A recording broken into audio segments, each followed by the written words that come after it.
E a gente segue, meus queridos irmãos, com a nossa série de estudos baseados no livro do pastor Augusto Nicodemos, intitulado O que a Bíblia fala sobre dinheiro. Hoje nós vamos estudar com o tema Cooperador do Evangelho. É o tema de hoje, Cooperador do Evangelho. Para isso, peço que vocês abram as suas Bíblias em 3 João. 3 João. Bendito seja o Senhor. Eu vou ler o texto sagrado, os irmãos, por favor, acompanhem. A palavra do Senhor nos diz assim: O presbítero ao amado Gaio, a quem eu amo na verdade. Amado, acima de tudo, faço votos por tua prosperidade e saúde, assim como é próspera a tua alma. Pois fiquei sobremodo alegre pela vinda de irmãos e pelo seu testemunho da tua verdade, como tu andas na verdade. Não tenho maior alegria do que esta, a de ouvir que meus filhos andam na verdade. Amado, procedes fielmente naquilo que praticas para com os irmãos, e isto fazes mesmo quando são estrangeiros, os quais perante a igreja deram testemunho do teu amor. Bem farás encaminhando-os em sua jornada por modo digno de Deus, pois por causa do nome foi que saíram, nada recebendo dos gentios. Portanto, devemos acolher esses irmãos para nos tornarmos cooperadores da verdade. Escrevi alguma coisa à igreja, mas Diótrefes, que gosta de exercer a primazia entre eles, não nos dá acolhida. Por isso, se eu for aí, far-lhe-ei lembradas as obras que ele pratica, proferindo contra nós palavras maliciosas. E não satisfeito com estas coisas, nem ele mesmo acolhe os irmãos, como impede os que querem recebê-los e os expulsa da igreja. Amado, não imites o que é mal, senão o que é bom. Aquele que pratica o bem procede de Deus. Aquele que pratica o mal jamais viu a Deus. Quanto a Demétrio, todos lhe dão testemunho, até a própria verdade, e nós também damos testemunho. E sabeis que o nosso testemunho é verdadeiro. Muitas coisas tinha que escrever, todavia não quis fazê-lo com tinta e pena, pois em breve espero ver-te. Então conversaremos de viva voz. A paz seja contigo. Os amigos te saúdam. Saúda os amigos, nome por nome. Amém? Bendito seja Deus. Vamos orar? Deus bendito e santo, obrigado a Deus por esse momento tão rico, maravilhoso, de estarmos na Tua presença para estudar a Tua bendita palavra. Este é o texto sagrado, Pai. É a Tua palavra, verdadeira, eterna, poderosa. É o Teu poder para salvar todo aquele que crê. Em nome de Jesus, ministra os nossos corações, mediante a ação do Teu Espírito Santo. Que a Tua palavra alcance a nossa alma nesta manhã, Senhor. Que sejamos ricamente abençoados pelo Senhor. Ó Deus, que a Tua palavra transforme as nossas vidas na manhã de hoje. Em nome do Senhor Jesus Cristo. Amém. Glória a Deus.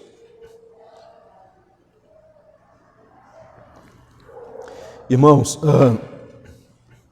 desculpem, o tema do nosso estudo está baseado no versículo 8. Portanto, devemos acolher esses irmãos para nos tornarmos cooperadores da verdade.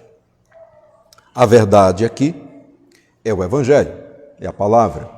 Daí o tema do nosso estudo, cooperador do Evangelho. Amém? Então nós estamos baseando aqui no versículo 8 para tirar o título do nosso estudo. Eu quero começar pensando com vocês na ordem do nosso Senhor e Salvador Jesus Cristo para a sua amada igreja. O ID, a grande comissão. No Evangelho de Marcos, capítulo 16, versículo 15, nós encontramos esta ordem que foi dada por Jesus para todos nós, para a sua amada igreja.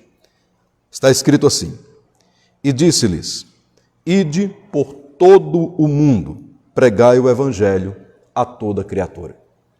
Nós conhecemos esse texto. É o ide. É a ordem de Jesus.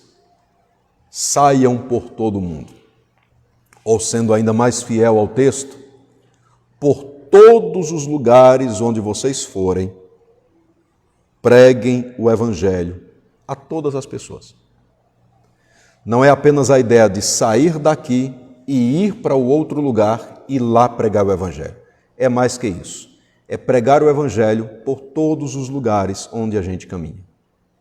Saiam por todo o mundo e preguem o evangelho a todas as pessoas. Uma mensagem semelhante, também dada pelo Senhor Jesus Cristo, nós temos lá em Atos dos Apóstolos, capítulo 1, versículo 8. E é um momento que acontece também após a ressurreição de Jesus. Marcos 16:15 aconteceu após a ressurreição. Atos 1:8 também após a ressurreição. E praticamente pertinho, logo em seguida, acontece então a sua ascensão. A promessa de Jesus é: mas recebereis poder ao descer sobre vós o Espírito Santo, e ser-me-eis testemunhas, tanto em Jerusalém, como em toda a Judéia e Samaria, e até os confins da terra. O ide, então, implica alcançar o mundo para Cristo, alcançar todas as pessoas para o nosso Senhor e Salvador Jesus Cristo. Amém? Nós conhecemos essa realidade. Aqui eu quero trazer um breve testemunho, ou não um testemunho, mas um resumo biográfico de um missionário que cumpriu esse ide. Ele chama-se William Carey. Ele nasceu na Inglaterra em 1761. Carey, ele foi conhecido como o pai das missões modernas. O pai das missões modernas.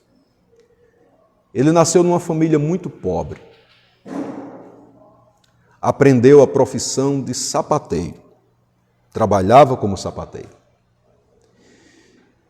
E mesmo trabalhando como sapateiro, uma das coisas que Carey gostava muito era ler. Ele lia bastante. E um dia ele leu um livro que mudou a vida dele.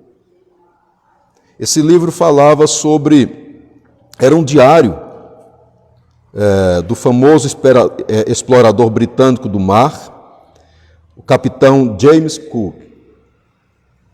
Então, nesse diário estava falando sobre, logicamente, várias coisas que ele vivia, que ele tinha passado ao explorar os mares. Carey se deparou com esse diário e ele ficou muito preocupado, porque ele observava que, enquanto lá na Inglaterra as pessoas tinham já a oportunidade de ouvir falar do Evangelho, ele se deparou com a realidade de que havia muitos outros lugares no mundo em que o Evangelho ainda não tinha chegado. E isso incomodou bastante a vida dele. Ele ficou incomodado. E aí, como é apenas um resumo, nessa história toda ele foi para a Índia, ainda muito jovem, e passou 40 anos de sua vida evangelizando na Índia. Ali, durante esse tempo, ele lutou contra o sistema de castas, contra a prática de autoimolação das viúvas e também contra o infanticídio. Pregou o Evangelho, traduziu a Bíblia inteira para 5 línguas indianas e partes da Bíblia para mais de 20 línguas. E aí, meus queridos irmãos, ele, juntamente com seus colegas, conseguiram fundar também uma faculdade que foi uma escola de treinamento para pastores e missionários. Além disso, William Carey ajudou a conduzir mais de 1.000 indianos a Cristo. E esses indianos abandonaram o sistema de castas da Índia. É um pouco daquilo que ele fez. De um jovem que decidiu sair da Inglaterra, ir para a Índia, para uma terra que logicamente ele não conhecia, porque ele entendia que lá naquele lugar, pessoas preciosas precisavam ouvir o Evangelho da salvação. O ID de Cristo falou forte no coração daquele jovem e ele foi. Ele partiu para a Índia para pregar o Evangelho. Há muitas frases famosas dele e uma dessas frases eu quero citar aqui para os irmãos. Ele falou quando estava diante da Sociedade Batista Missionária, se preparando para ir para a Índia. A frase é a seguinte, abre aspas, eu descerei à mina de ouro que é a Índia, mas lembrem que vocês precisam segurar as cordas. Fecha aspas. Ele falou isso para a Sociedade Batista Missionário. Vamos meditar bem rapidinho nessa frase. Ele cita uma mina de ouro. E ele diz que a Índia é essa mina de ouro. E fica muito claro, porque ele foi pregar o Evangelho, fica claro que esta mina de ouro eram as pessoas. As pessoas. Pessoas amadas, queridas pelo Senhor e Salvador Jesus Cristo, que precisavam de salvação. Carey então entendia que as pessoas eram essa mina de ouro. Ele disse assim, eu descerei a mina de ouro. A gente vê aqui a atitude de um jovem que decidiu abrir mão de tudo. Família, país, não apenas cidade natal, país,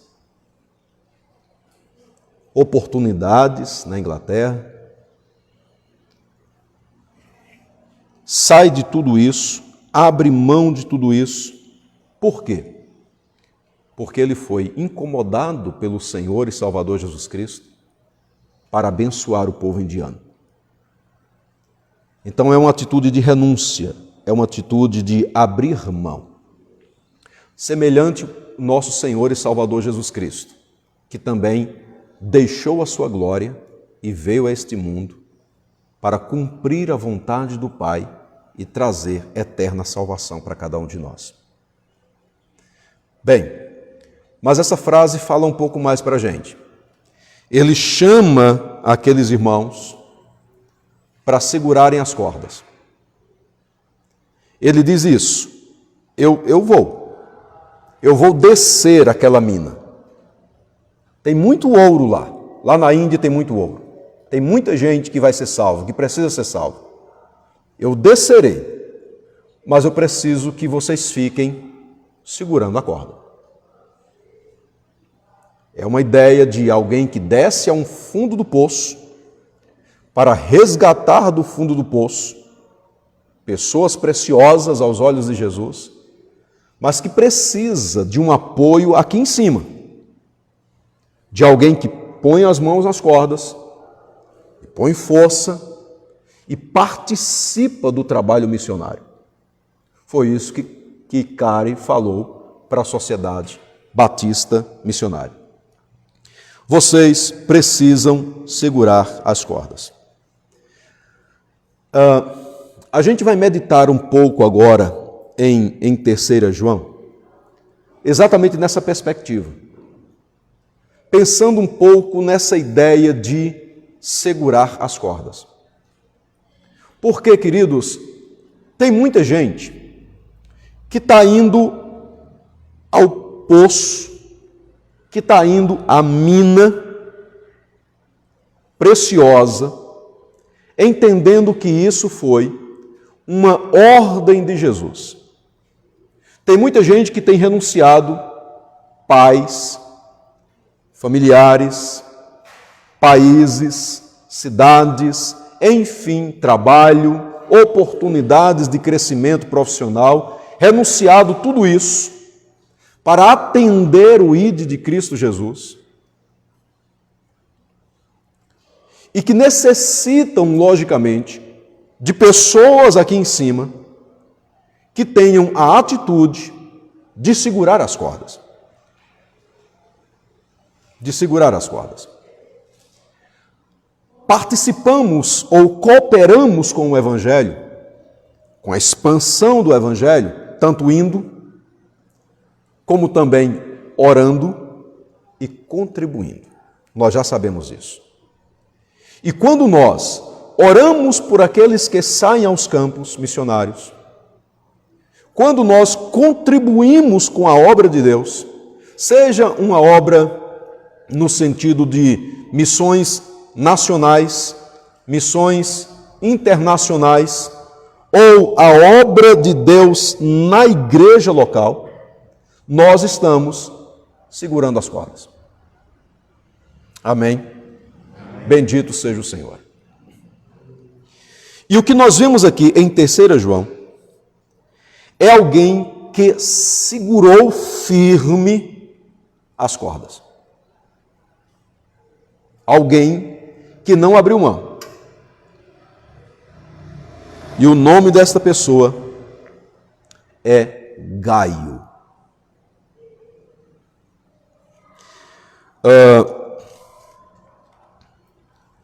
Ele foi realmente um cooperador do Evangelho. Vamos ver um pouquinho sobre ele. A gente percebe aqui, no versículo 4, que Gaio era um cristão convertido. Era alguém que conhecia Deus.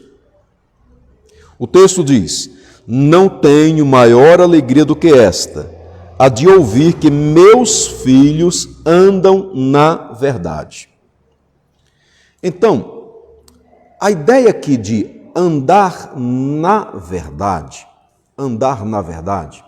a verdade aqui é o Evangelho. É o Evangelho. E João se preocupa em deixar esse detalhe. Eu sei que você anda na verdade. Ou seja, você vive o Evangelho. Você pratica o Evangelho. Você é alguém que realmente tem dado testemunho de transformação de Deus na sua vida. Deus transformou você. Dá para a gente entender também, dentro desse versículo, que muito provavelmente Gaio, ele era filho na fé do apóstolo João. Porque ele diz assim: eu não tenho maior alegria do que esta, a de ouvir que meus filhos andam na verdade. Então a gente afirma que provavelmente ele era filho na fé. Entretanto, uma coisa é certa aqui: nós temos alguém convertido, um servo de Deus, um membro de uma igreja local que realmente foi convertido pelo poder do nosso Senhor e Salvador Jesus Cristo. Amém? Ele andava na verdade. Um outro detalhe que a gente tem aqui, agora no versículo de número 2, é que João afirma que a alma de Gaio era próspera. Ele diz isso: amado, acima de tudo, faço votos por tua prosperidade e saúde, assim como é próspera a tua alma. Uma alma próspera. Aqui, meus queridos irmãos, o que fica para a gente aqui em evidência era que Gaio, além de ser uma pessoa convertida, ele tinha prosperidade espiritual. Vamos focar na palavra prosperidade. Ele tinha prosperidade espiritual. O testemunho de Gaio mostrava isso. Alguém que, além de ter sido salvo, estava se enriquecendo espiritualmente. Isso é crescimento em santidade. Louvado seja o nome do Senhor. Alma rica, alma próspera. Uma vida cristã abundante, em que Deus realmente se manifestava na vida dele. Exaltado seja o nome do Senhor. E aí, essa prosperidade da alma, essa prosperidade espiritual, ela fica ainda mais evidente para a gente no versículo 3. Porque João declara aqui no texto que ele ficou sabendo,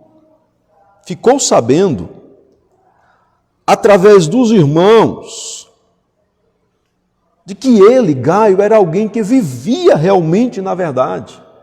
Então, era uma prosperidade visível, era um crescimento espiritual visível.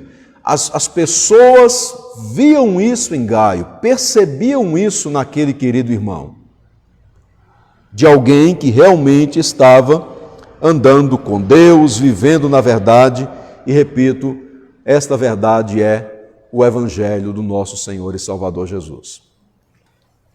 Mas outra coisa que é importante, onde é que a gente percebe que Gaio era alguém que havia realmente segurado as cordas? Cooperador do Evangelho. Olhem os versículos 6 e 7. Os quais, perante a igreja, deram testemunho do teu amor. Bem farás encaminhando-os em sua jornada por modo digno de Deus, pois por causa do nome, e é interessante porque aqui nome está com a primeira letra maiúscula, então está fazendo referência a quem aqui?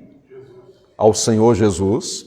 Por causa do nome, ou seja, por causa de Jesus, foi que saíram, nada recebendo dos gentios. Nada recebendo dos gentios. O que a gente tem aqui?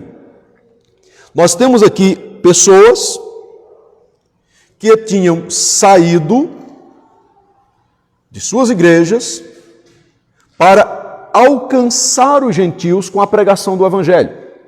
Nós temos missionários aqui. Nós temos homens, nós temos servos de Deus que resolveram atender o ID do Senhor e Salvador Jesus e que estavam agora se dirigindo às terras gentílicas com o objetivo de pregar o Evangelho, porque o versículo 7 diz, por causa do nome. E nessa trajetória, nessa caminhada, esses irmãos se deparavam com Gaio. Mas não era a ideia de se deparar, de se encontrar por acaso. Eles tinham em Gaio um ponto de apoio.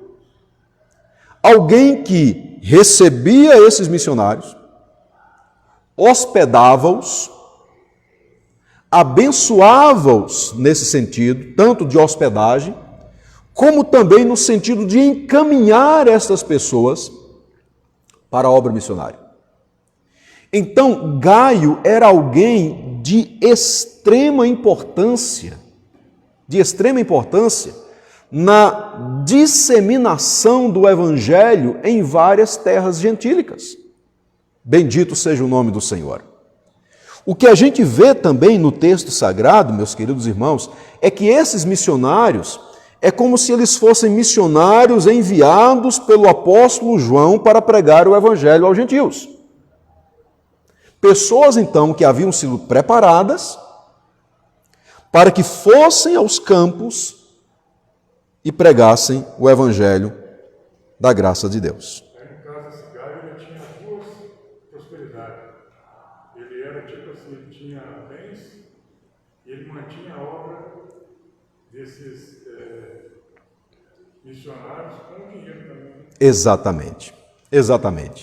E esse é um ponto importante que eu quero também chegar aqui para a gente.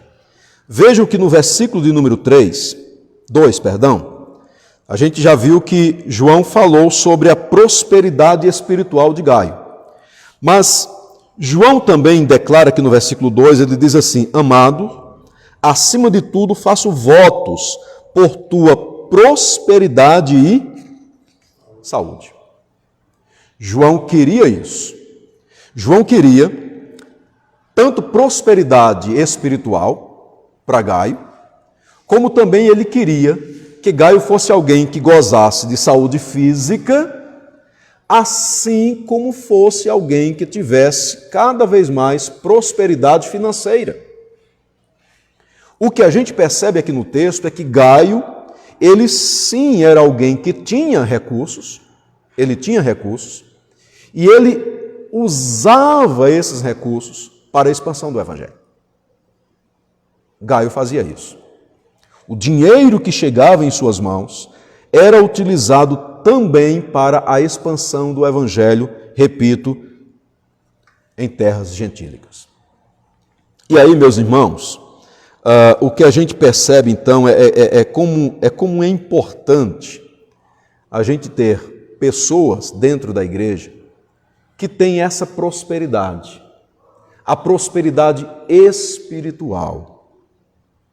Porque a partir do momento em que a pessoa desenvolve pela graça de Deus, ou é desenvolvida nessa pessoa, essa prosperidade espiritual, esse crescimento, esse amadurecimento espiritual, sabe, o desprendimento em relação às questões financeiras acontece. Amém. Louvado seja o nome do Senhor.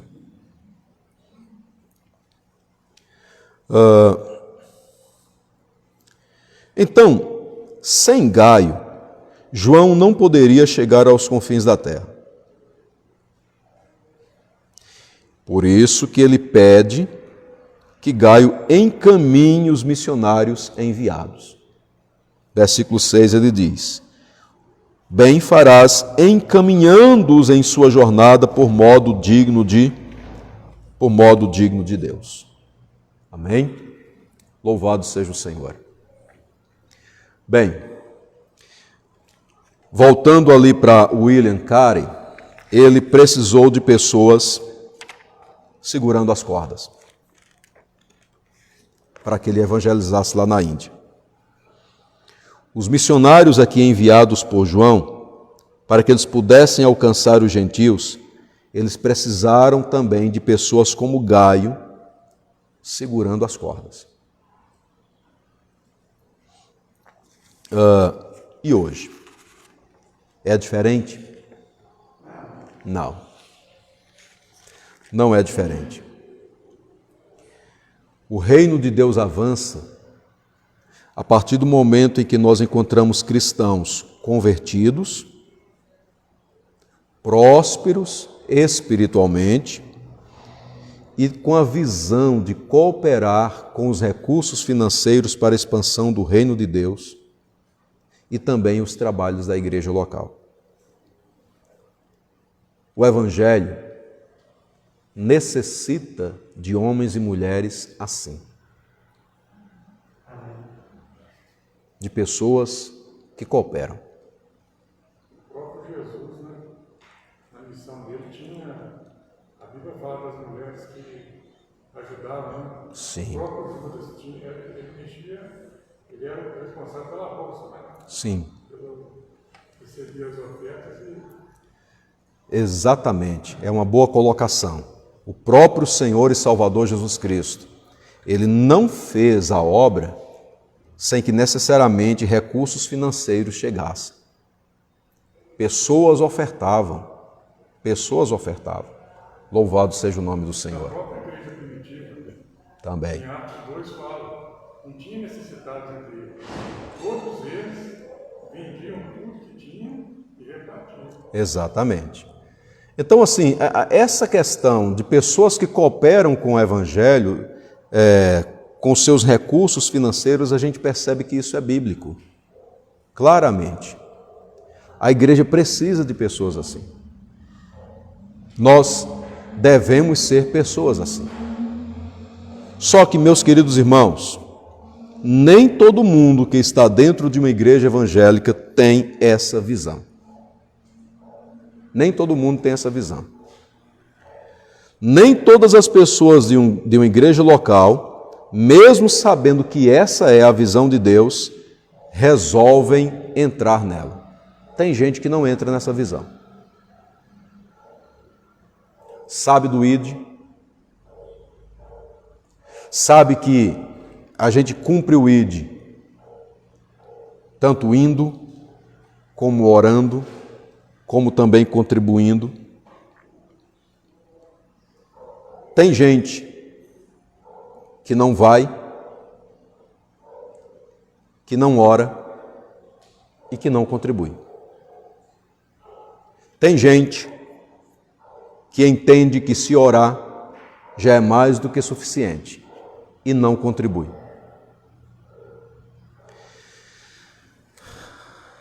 Aqui em 3 João, nós temos um exemplo de alguém que não contribuía de forma nenhuma. Nós temos Gaio, cooperador. Mas nós temos Diótrefes, que não ajudava, que não se envolvia. E estava na igreja. E muito provavelmente, Diótrefes era líder da igreja. Olhem os versos 9 e 10. Olha o que é que esse homem fazia em relação ao Evangelho.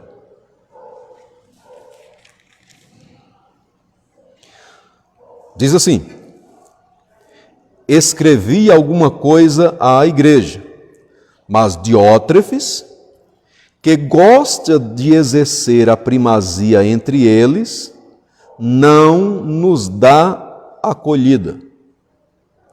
Diótrefes gostava de exercer a primazia. Ele queria ser ali o primeiro. Outra coisa, versículo 9. Não nos dá acolhida. Enquanto Gaio abria as portas da casa para receber os cristãos, inclusive missionários que Gaio nem conhecia, a gente vê isso no texto, missionários que Gaio nem conhecia, mas eram missionários, eram pessoas enviadas pela igreja, pessoas enviadas pelo apóstolo João. Então, embora Gaio não soubesse ali detalhes sobre a vida daquelas pessoas, daqueles missionários, mas ele sabia, são missionários, são irmãos meus em Cristo Jesus, são pessoas que foram enviadas pelo apóstolo João. Enquanto Gaio abria as portas para essas pessoas, Diótrefes, que gostava de exercer a primazia, ele não acolhia os missionários. Não acolhia. Mas tem mais. Além dele ser uma pessoa que dizia não para a obra missionária, ele tinha uma atitude ainda maior. Porque o texto mostra que ele trabalhava contra quem acolhia os missionários. Olha a ideia. Além de não receber, além de não ajudar, além de não segurar as cordas, tinha o trabalho de prejudicar as mãos de quem estava segurando as cordas.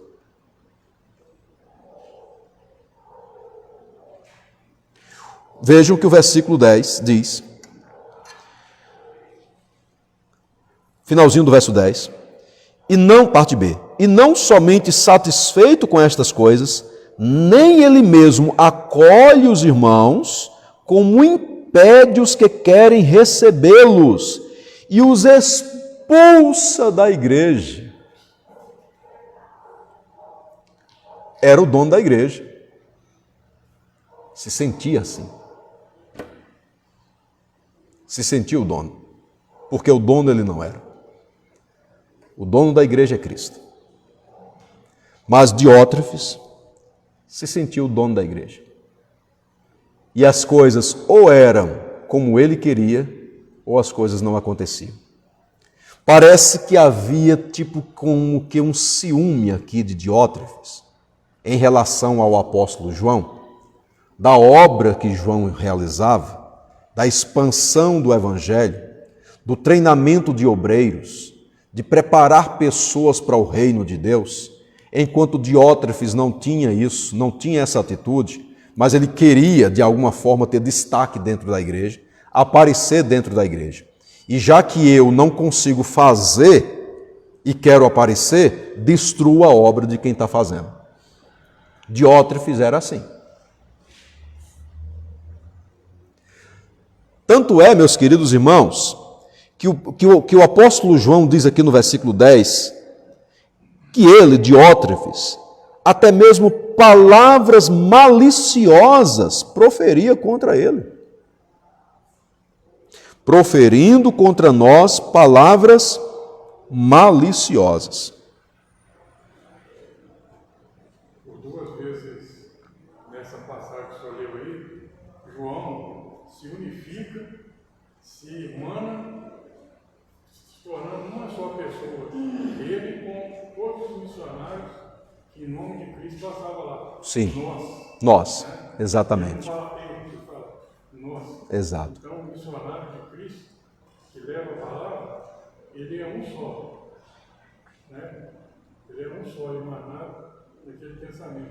Eu achei bonito isso aqui. É porque aquele que envia está junto com aquele que foi enviado.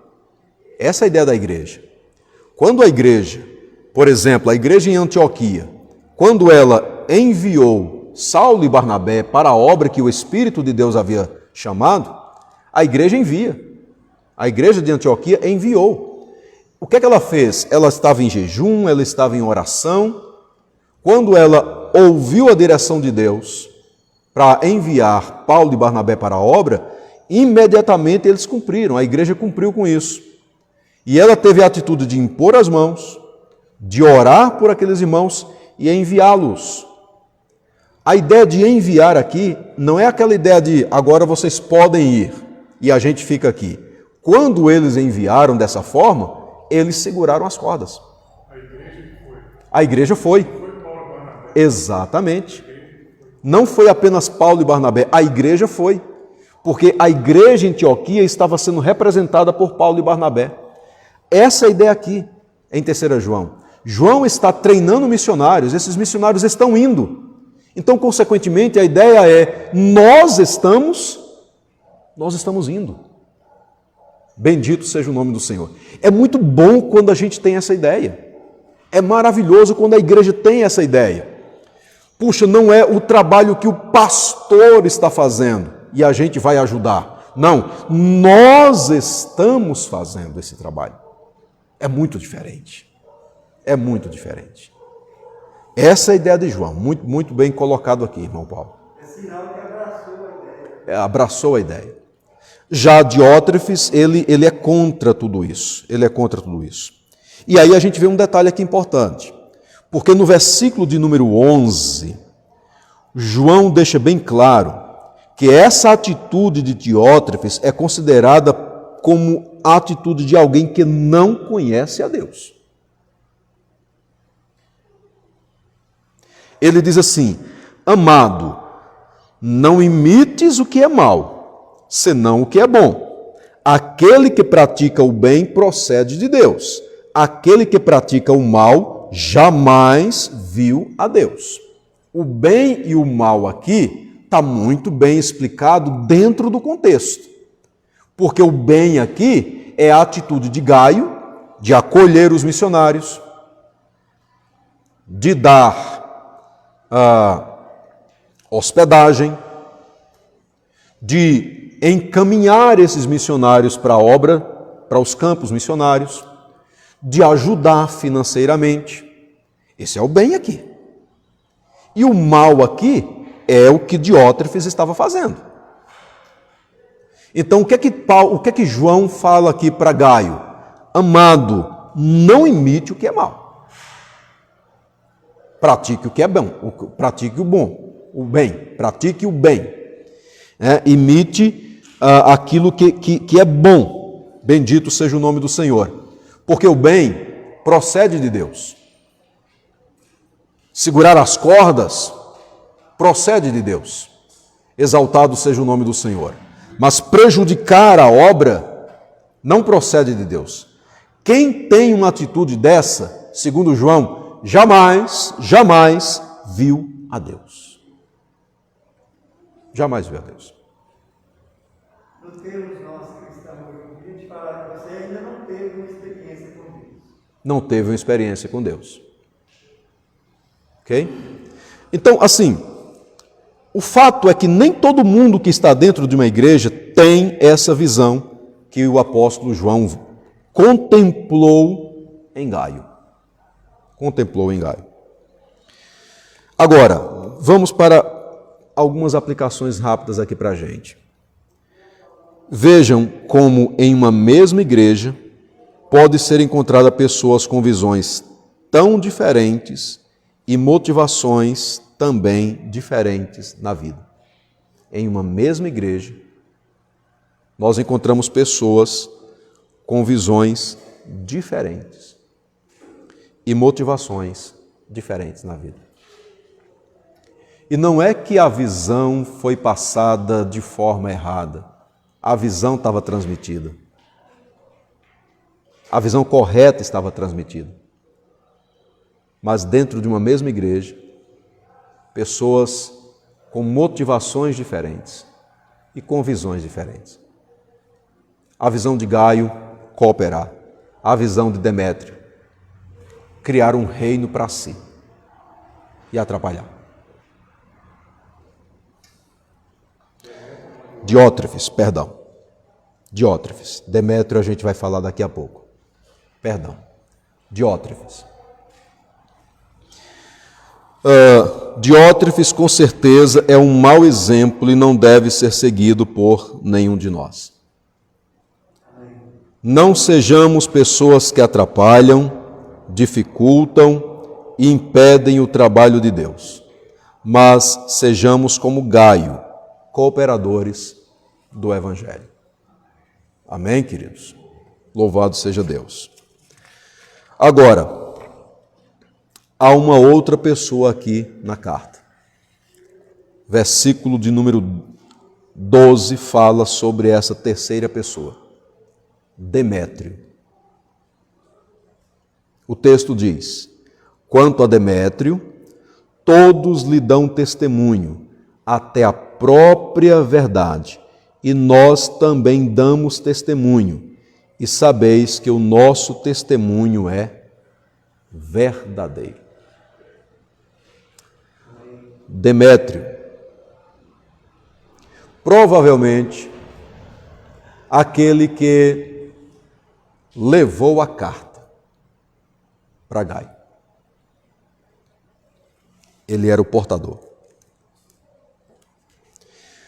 O apóstolo João está encomendando Demétrio a Gaio, como alguém que vale a pena investir, como alguém que vale a pena acolher, como uma pessoa dentro da igreja ou participante do reino de Deus, que vale a pena ter um olhar diferenciado para essa pessoa e entender que ela pode ser enviada ao campo missionário. João, então, ele tem essa percepção. E ele diz o seguinte: todos dão testemunho sobre isso. Todos. Demétrio, então, não é alguém que é desconhecido em nosso meio. Ele tem testemunho de vida. Até a própria verdade dá testemunho. Qual é a verdade? O Evangelho. Até o próprio Evangelho consegue testemunhar que a vida de Demétrio realmente é de alguém que ama Deus. E João diz, e nós também damos esse testemunho. Eu me incluo aqui. Se fosse uma carta de recomendação, João estava dizendo, eu estou assinando a carta. Demétrio, então, é alguém que está envolvido na obra e que vale a pena, Gaio, acolher esse irmão, investir nele, investir recursos financeiros nele, prepará-lo para que ele possa ir ao campo missionário fazer a obra de Deus. Tem uma diferença dos dois, né? João coloca uma diferença dos dois. Os dois. Um era, tipo assim, era estático, não queria fazer nada e atrapalhava ainda quem queria fazer. Exatamente. E o outro era justo diante do Evangelho, né? diante de Jesus, e queria levar a palavra. Que levava a palavra. E aí, irmãos, assim, tem pessoas que vale a pena investir. Tem pessoas que vale a pena investir. Mas eu posso aplicar e dizer que tem igrejas que vale a pena investir. Vale a pena. Tem trabalhos que se desenvolvem que vale a pena a gente investir. Por quê? Porque são pessoas, são igrejas e são trabalhos que comprovadamente dão testemunho de que estão na verdade, de que andam na verdade, de que não estão de maneira nenhuma brincando com o Evangelho. E aí, pessoas assim, igrejas assim e trabalhos assim, vale a pena a gente investir. Amém? Vale a pena a gente investir. Bem, a gente está caminhando já para o final. Segurar as cordas hoje é uma grande realidade. Ainda é uma grande realidade. Nós precisamos de pessoas, tanto como Gaio, como também pessoas como Demétrio. Nós precisamos de pessoas assim. Pessoas que estão envolvidas com a obra, que cooperam com a obra, que se desprendem de tudo para ver o reino de Deus crescendo, a obra de Deus crescendo. E aí, como o nosso assunto envolve essa questão da parte financeira, é o tema geral dos nossos estudos, nós precisamos ter essa atitude que Gaio teve, de investir. De investir. Olhe e pense se você está diante de uma igreja que vale a pena investir.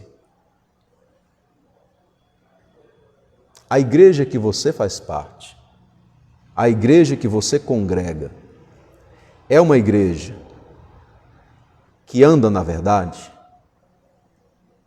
que prega a verdade,